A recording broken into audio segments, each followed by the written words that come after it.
emosional dengan tepat, bersosialisasi dengan orang yang tepat pula. Bahkan istirahat yang cukup pun sangat kalian perlukan.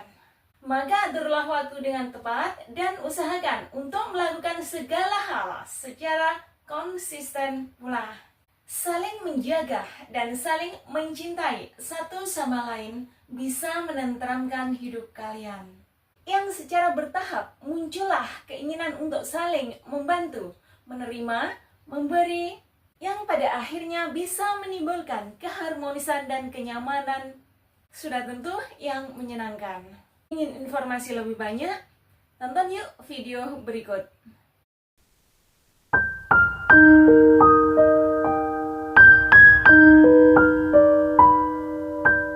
Nah, untuk mencapai hidup yang seimbang, maka saya cobalah untuk belajar kepada orang lain. Bagaimana cara mereka dalam mengelola emosional hariannya. Bahkan istirahat dan relaksasi yang cukup pun sangat berefek sekali pada keberhasilan pencapaian goals seseorang. Dan yang penting lagi, atur waktu setepat mungkin. Seperti yang telah saya uraikan di video sebelumnya.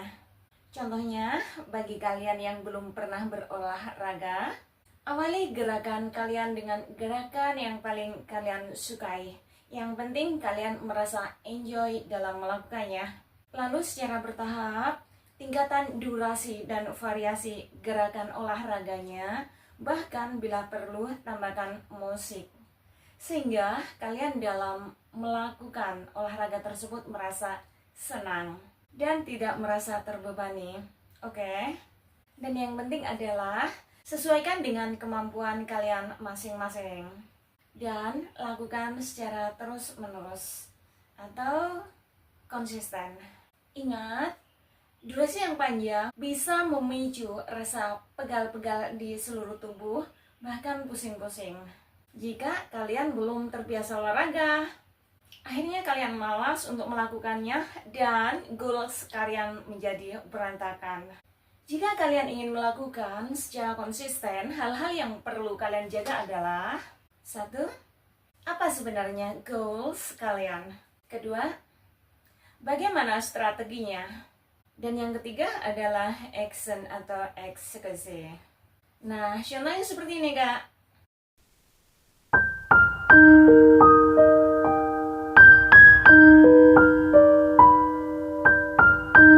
Gimana, Kak? Kalian masih bisa fokus kembali?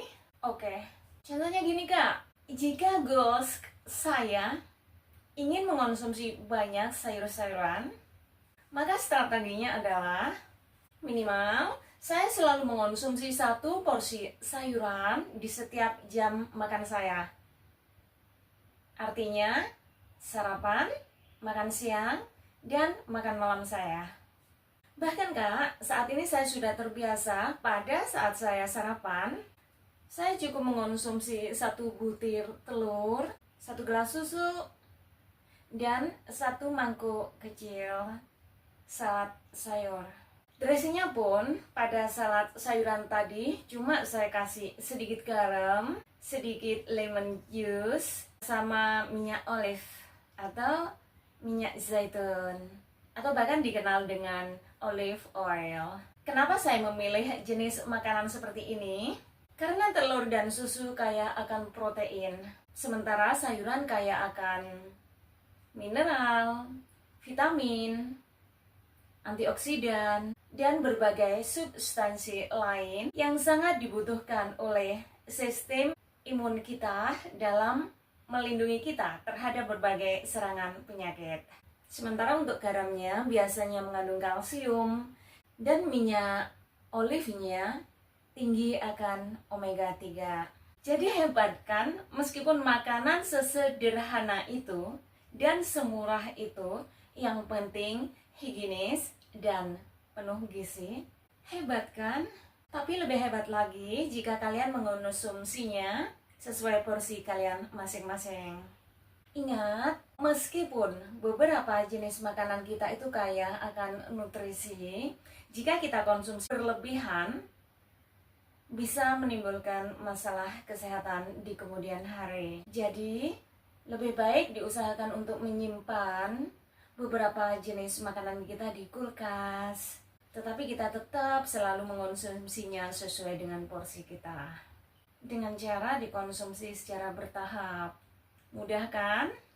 Nah, bagi kalian yang ingin terus-menerus mengikuti video-video di channel Suprapti, tolong tulis komentar di bawah ya kak.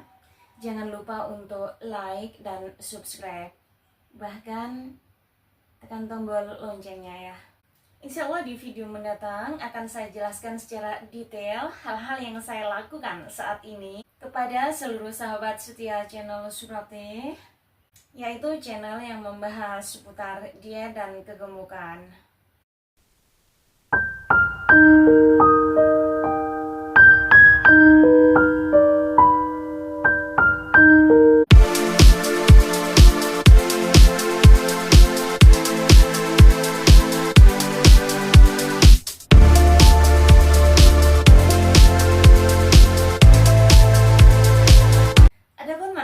Gerakan olahraga yang barusan saya contohkan ini adalah untuk melangsingkan paha dan pinggang. Insya Allah melancarkan peredaran darah ke seluruh tubuh, meningkatkan laju metabolisme di dalam tubuh yang merupakan kunci utama suksesnya seseorang dalam berdiet, yang insya Allah saya jelaskan secara panjang lebar di video mendatang. Tunggu kehadirannya ya kak. Jadi video-video saat ini hanya sebatas pembukaan, belum masuk ke topiknya. Oke. Jadi jenis olahraga yang saya contohkan ini sangat cocok bagi kalian remaja putri dan semuanya deh. Pokoknya yang ingin sehat dan langsing. Jika kalian sering merasakan pegal-pegal di punggung, jenis olahraga ini bisa dijadikan pilihan yang tepat. Untuk kalian yang sering merasa kesemutan, bahkan di tangan, di kaki, atau di tempat-tempat lain, jenis olahraga ini juga sangat tepat untuk kalian semua, insya Allah. Gimana kak? Masih bisa tetap fokus kembali? Oke, lanjut. Di berbagai penelitian ditemukan, jika seseorang suka bersosialisasi dengan banyak orang, bisa membantu memperpanjang usia dan bikin awet muda. Masa nggak mau kak? Contohnya gini kak, singkat saja. Awali dengan hal-hal yang sederhana dulu, tapi lakukan secara ikhlas dan terus-menerus. Dan rasakan manfaatnya saat kita bertemu dengan tetangga contohnya. Cobalah untuk menyapa atau sekedar berbahasa basi kurang lebih 1 hingga 2 menit.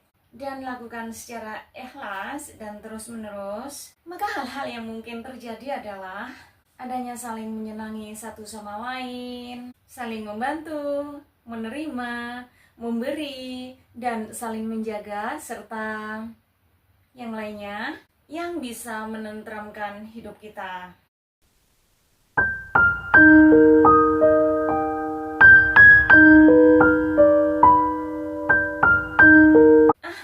Itu mah tradisi di pedesaan Suprapti, kampungan. Kalau di kawasan elit ataupun di perkotaan, gak bakalan ditemuin tradisi-tradisi seperti ini. Siapa bilang? Yang berani bilang, tulis komentar di bawah. Gimana kak? Masih bisa lanjut? Oke. Nah, untuk tahap berikutnya adalah action alias eksekusi. Cara actionnya gimana? Ya wes, cari ide-ide bagus loh menurut kalian masing-masing. Yang penting kalian menikmati dan merasa enjoy. Itu yang penting. Contohnya, pada saat kita mengelola bolu, tambahkan unsur sayuran ke dalamnya atau buah-buahan kering ke dalamnya. Wis, dijamin mantap wis. Tapi ingat ya kak, jangan berlebihan. Karena apa? Umumnya buah-buahan kering tinggi akan gula akibat terkikisnya kandungan air saat pengeringan, meskipun jumlah nutrisinya masih dalam keadaan yang sama di dalamnya. Nah, contoh lainnya seperti ini kak. Jika saat ini kalian bekerja di luar rumah, usahakan untuk membawa bekal dari rumah. Isi bekal-bekal tersebut dengan sayuran yang fresh ataupun buah-buahan sesuai kesukaan kalian masing-masing. Di samping hemat, tingkat kebersihan dan kandungan nutrisinya pasti terjaga. Dan yang penting lagi adalah bebas dan aditif seperti warna buatan, pengenyal, pemanis, penyegar, pelembut, pengembang, pengawet, dan yang pasti kita terhindar dari tingginya kandungan lemak, gula, dan garam pada makanan. Kan kita sendiri yang mengelola dan mencicipinya. Untuk video seru yang lainnya ada di sini.